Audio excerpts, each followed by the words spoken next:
Muito boa tarde, muito boa noite, sempre às 18 horas, oração ação, a hora do Ângelus, a hora de nos integrarmos às grandes correntes de oração, uma das maiores, sem dúvida, a corrente de Maria, uma grande corporação, uma grande fraternidade que protege, claro, as mulheres, as mães especialmente,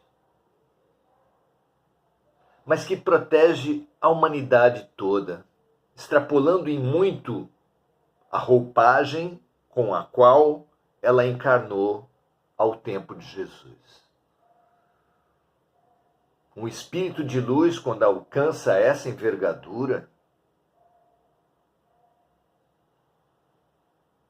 ultrapassa completamente o lugar onde nasceu a cultura, a classe social, as instituições humanas, o sexo.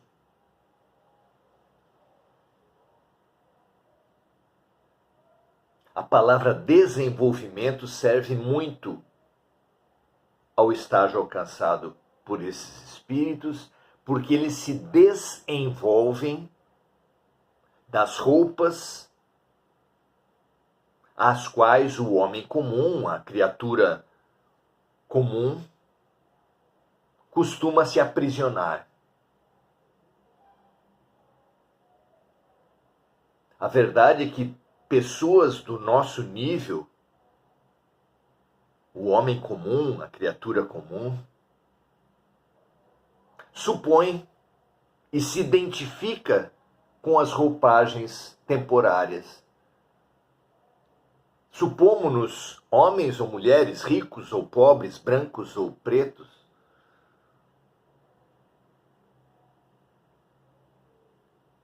como alguém que loucamente, por vestir cor de laranja,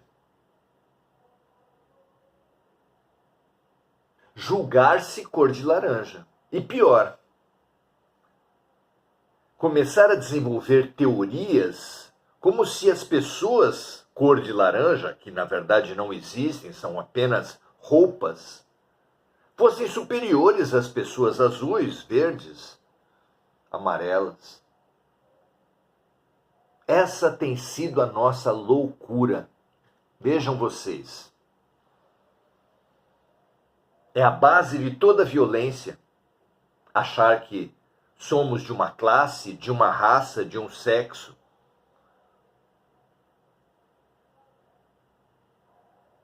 Quando a criatura descobre que não é, apenas está, quebra-se na origem a base de toda a violência, de todo o racismo, de toda luta de classes, de toda a oposição nacional, profissional, ideológica, partidária. A conquista da paz no mundo depende da conquista da paz em nós. E a conquista da paz em nós precisa da desidentificação com o que é provisório e com a focalização no que é eterno, no que é infinito em nós. Lá onde nós somos deuses, tão deuses quanto os outros. A base da paz pode ser sintetizada no Namastê dos hinduístas, que dizem no cumprimento: o Deus em mim respeita, admira, ama o Deus que habita em você. Não é a paz? Não é a expressão da paz? O contrário do namastê poderia ser o homem, ou a mulher, o branco, ou o preto, o rico ou o pobre em mim, quer dominar, quer humilhar, quer agredir o branco ou o preto, a mulher ou o homem, o rico ou o pobre em você.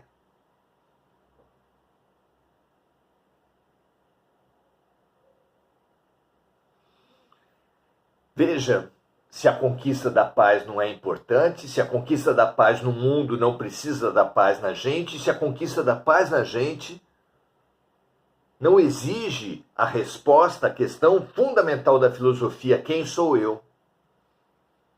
Obtendo a resposta espiritual para essa pergunta, que é: eu não sou a roupa que eu visto. Eu sou o ser essencial que está no fundo de mim, que é em tudo tão igual e tão luminoso quanto o eu essencial que habita tudo que existe.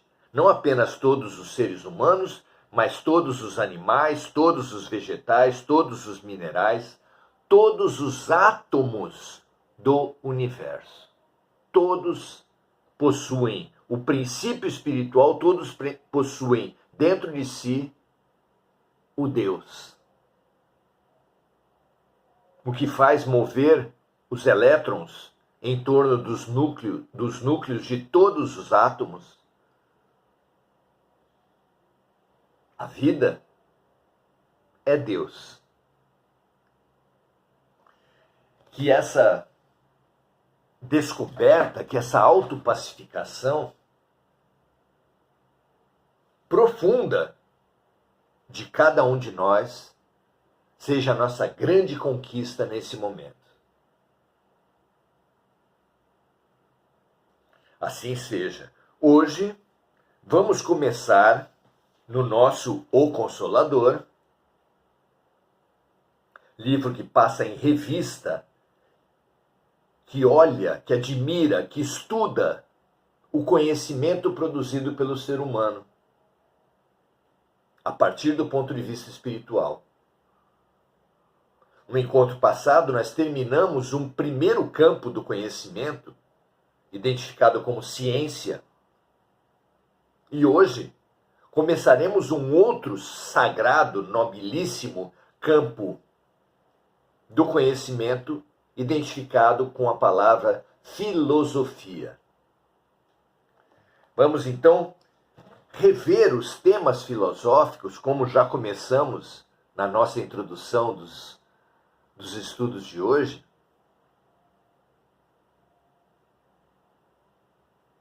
à luz do espírito, à luz da realidade espiritual, na perspectiva da eternidade. Vamos lá? Segunda parte, filosofia, do livro O Consolador, de Emmanuel Chico Xavier, pergunta 115. A pergunta é curta e a resposta é curta. Vejamos o quanto nós conseguimos aprofundar nessas observações tão sintéticas de Emmanuel. A pergunta: é a filosofia a interpretação sintética de todas as atividades do espírito em evolução na Terra?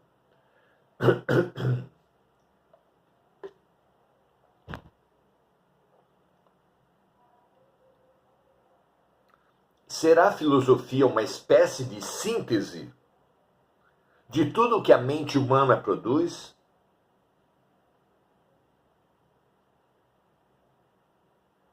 Será que dela partem e nela encontramos profundidade? Quer escolhamos o caminho da ciência ou da religião? Da teoria ou da prática? Será realmente a filosofia, essa síntese do espírito, da mente humana? Vamos ver a resposta. Emmanuel diz: a filosofia constitui, de fato, a súmula das atividades evolutivas do espírito encarnado na Terra.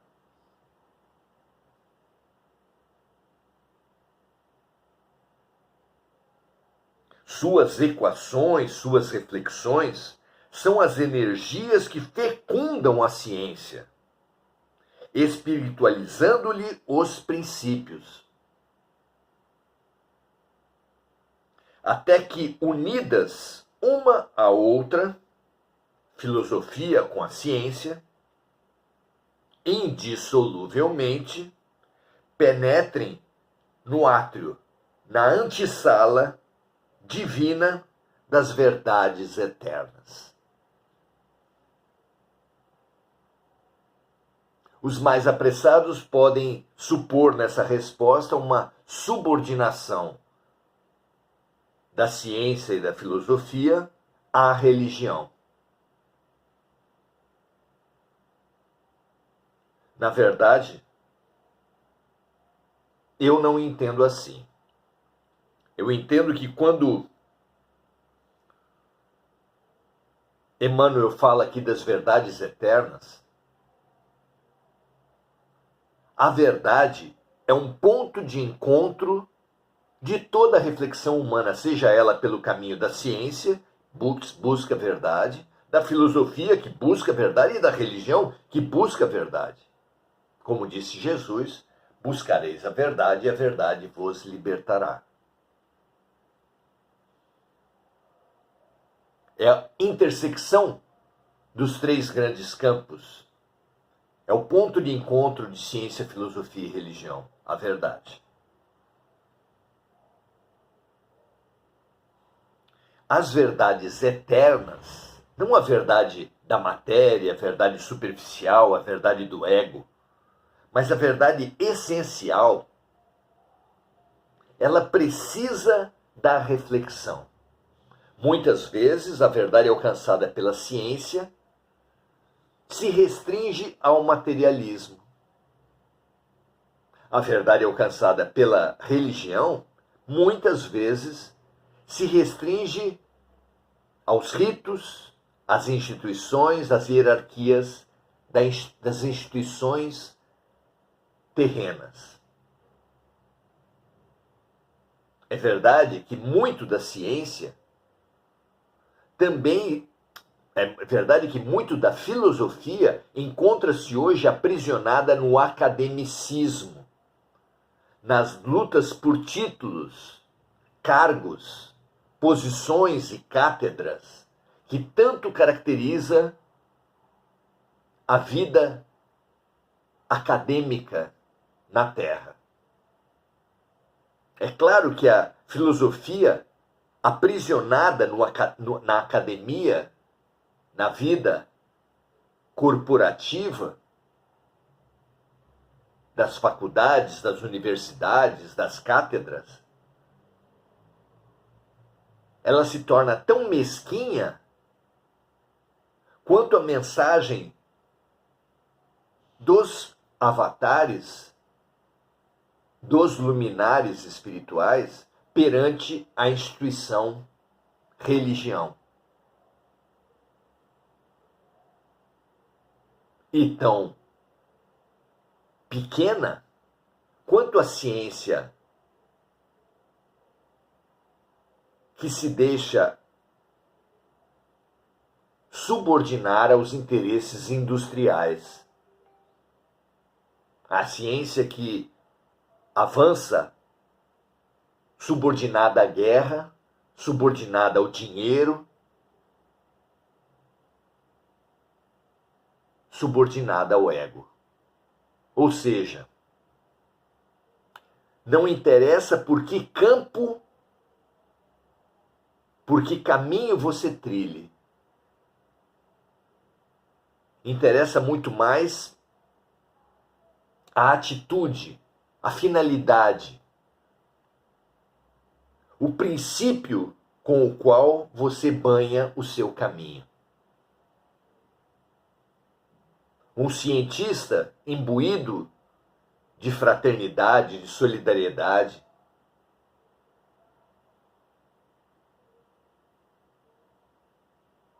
encontrará um fabuloso caminho tão importante quanto um filósofo ou um religioso, se realmente imbuídos de fraternidade, de compaixão, de solidariedade.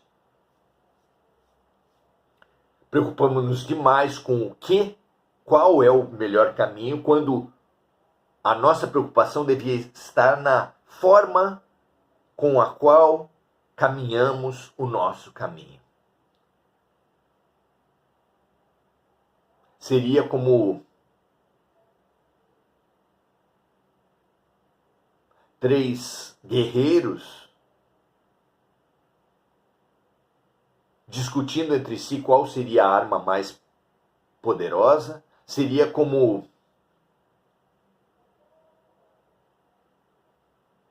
três cozinheiros discutindo entre si qual a panela mais adequada. A resposta só pode ser depende. Depende de que receita você quer fazer, depende de como você vai cortar seu alimento, temperar seu alimento. A verdade não está no que, mas definitivamente está no como.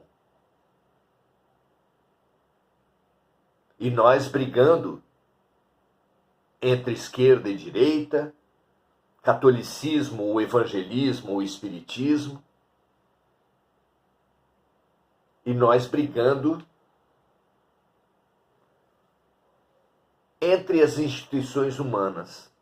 A questão da vida nunca estará entre uma instituição ou outra.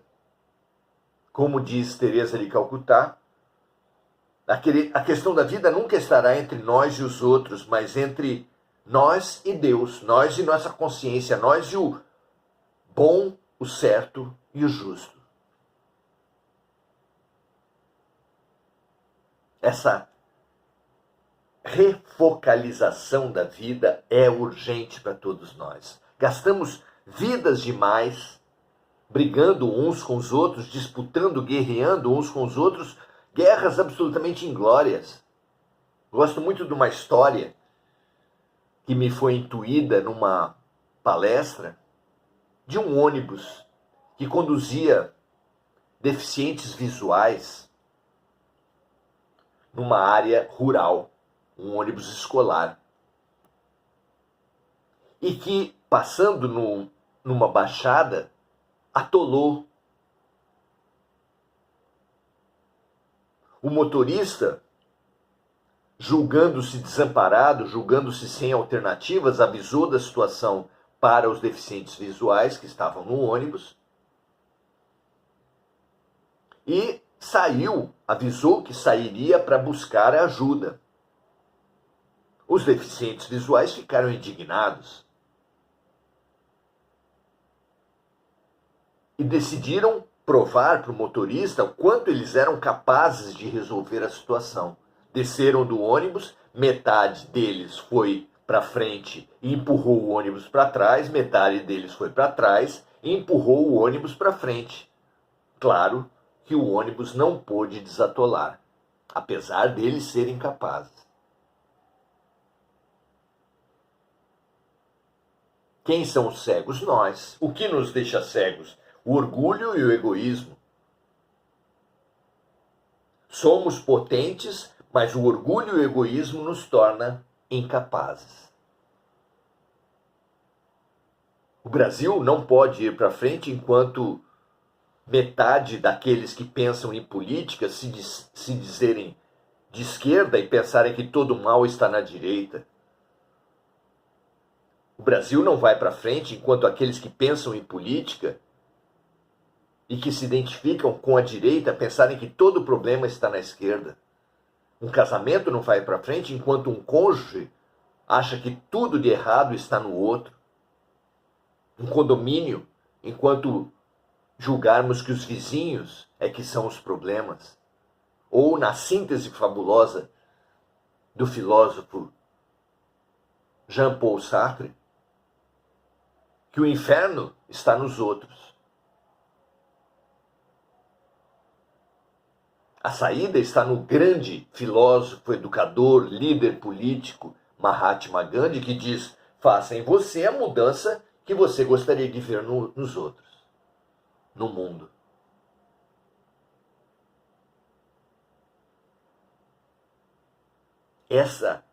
Esse assumir a responsabilidade, essa busca da verdade profunda, é a exigência do momento atual. Ou seja, nunca precisamos tanto de filosofia, nunca precisamos tanto de profundidade, seja essa profundidade no caminho da filosofia, no caminho da ciência, no caminho da religião, no caminho da prática cotidiana de todos os dias. Você não concorda? Diga aí. Então a pergunta é: a filosofia é a interpretação sintética de todas as atividades do espírito em evolução na Terra? E a resposta: a filosofia constitui, de fato, a súmula das atividades evolutivas do espírito encarnado na Terra. Suas equações são as energias que fecundam a ciência, espiritualizando-lhe os princípios, até que, unidas uma à outra indissoluvelmente, penetrem o átrio divino das verdades eternas.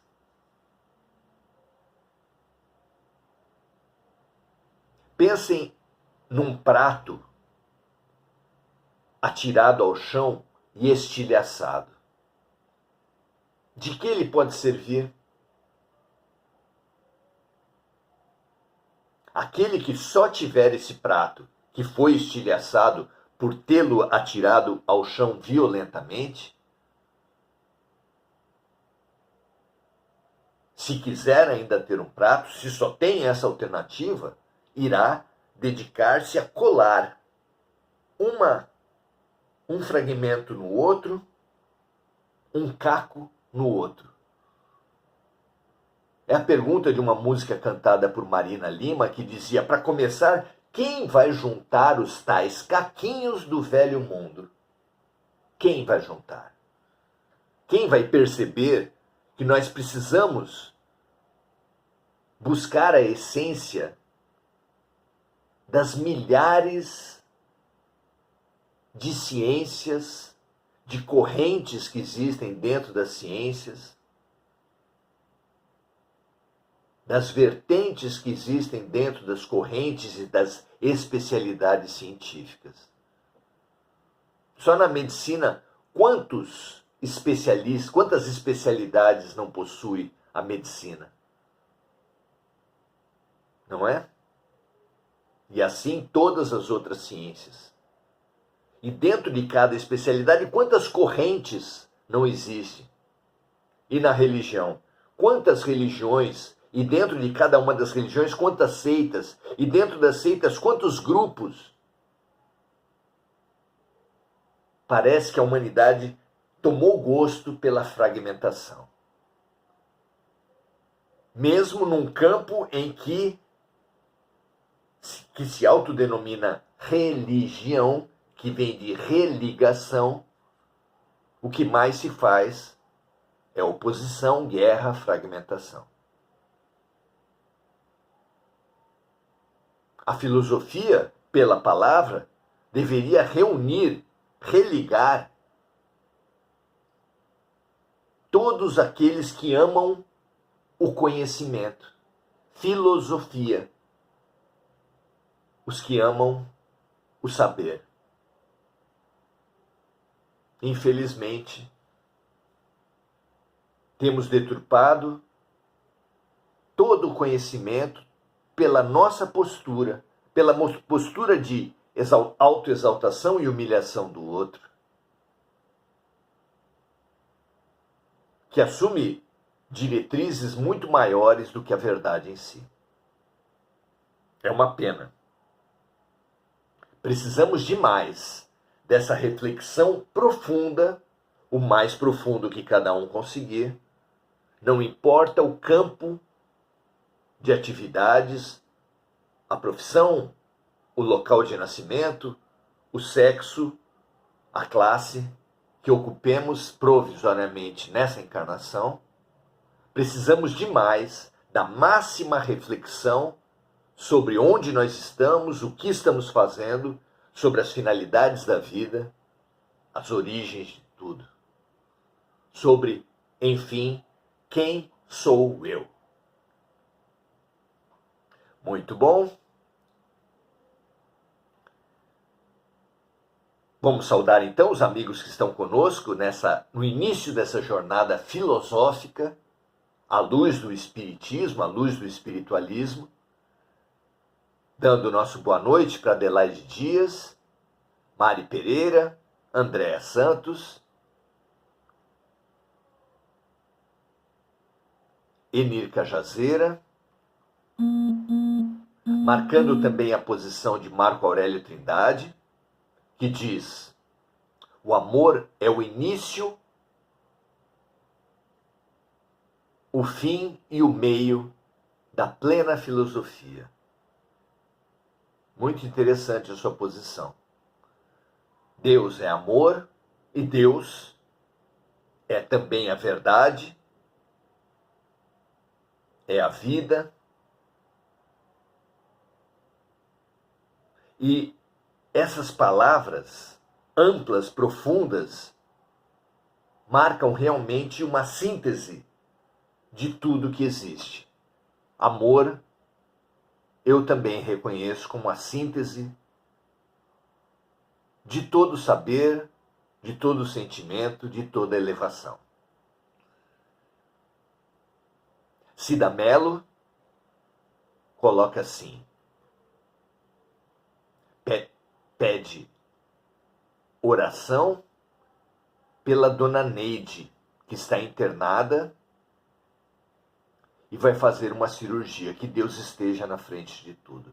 Assim seja para Neide, assim seja para todos aqueles que estão fazendo cirurgias nesse dia, nesse momento, nos próximos dias.